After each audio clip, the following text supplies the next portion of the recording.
Hello, Dr. Vikki Petersen here. I hear from many of you around the world, across the United States, and I was realizing that there's a common thread that I hear that is so terribly wrong, and I really wanted to share this with you so you can share it with family members and friends. And that is the concept that once you've been tested once for celiac disease or gluten sensitivity, that you never need to be tested again.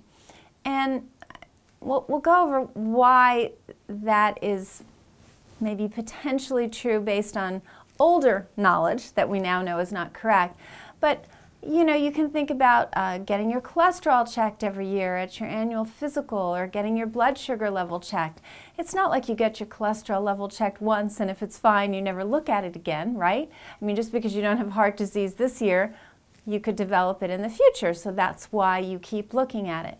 Now, understandably, with celiac disease and gluten sensitivity, we know there's a genetic component.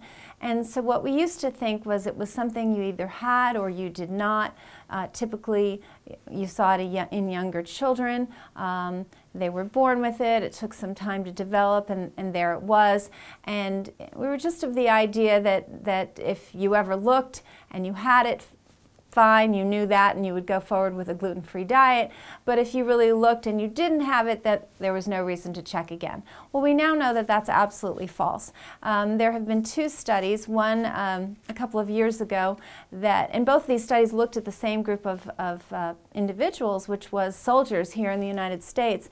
And they apparently, as a soldier, your blood gets drawn frequently, and then they freeze it, and so you can do what's called a retrospective study and follow various individuals throughout all the years they were in the military. So these individuals typically joined the military in their 20s and maybe left in their 40s or 50s, and so these retrospective studies followed them for that many decades. And what they found was that in the younger population, the incidence of celiac disease was 1%, as expected. However, as they got older, particularly entering by their 4th and 5th decade, it increased. And so the first study back in 2010 found that the increase was up to 4%. So the incidence of celiac actually quadrupled during the course of these individuals' lives. Now, a study just came out a week ago, and it was the same type of study following the soldiers once again, but in this particular study, and it's in the American Journal of Gastroenterology, found that the incidence actually quintupled. So it went from 1% to 5%. So obviously you're left with this dilemma that if you have the genes and you're eating gluten, which most Americans do their whole lives, then why would suddenly an individual at age 40 have a disease that they didn't seem to have at age 20? So this gets us into the theory that obviously having the gene is not enough, and eating gluten is not enough, but there's some other component that when it occurs, then allows the gene to turn on.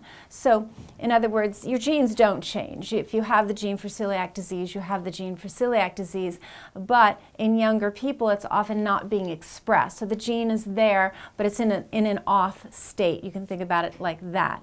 So the gene is not turned on, so you're not expressing the disease, even though you have the gene.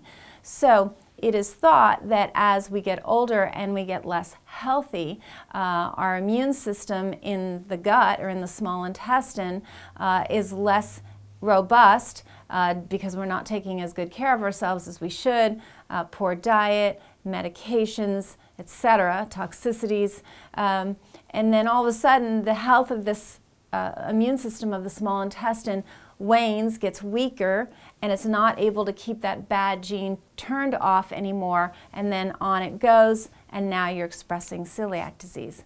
So the message here is really twofold in my mind. Number one, we want to strive to keep our digestive tract as healthy as we possibly can throughout our lives so that we are more robust and we're more likely to keep those bad genes turned off.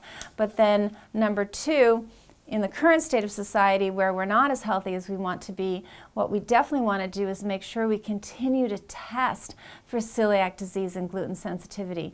So if you yourself have it or you suspect you have it, you've been checked once, get tested again. Very likely, if you're suspicious, you're right, and now some time has passed and you'll see it positive in a test. If you're gluten intolerant and you suspect other family members, I found that people who are gluten intolerant are quite good at diagnosing their fellow friends and family members because they know how it can manifest. Encourage them to get tested again. And on top of that, realize that our tests are not as sensitive as they should be or hopefully will be in the future.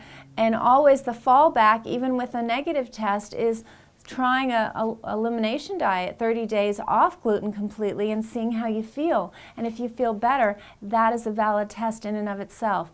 So join me in helping to increase awareness of this rather devastating condition, gluten intolerance, inclusive of both celiac disease and gluten sensitivity, because it is killing people. It is very much affecting their lives and their health and their enjoyment of their life, certainly, and it doesn't need to be. But at the moment, we diagnose a paltry 1 to 3 to 5% of those suffering, and obviously that's not good enough. So I hope this was helpful, and until next time, I wish you very good health.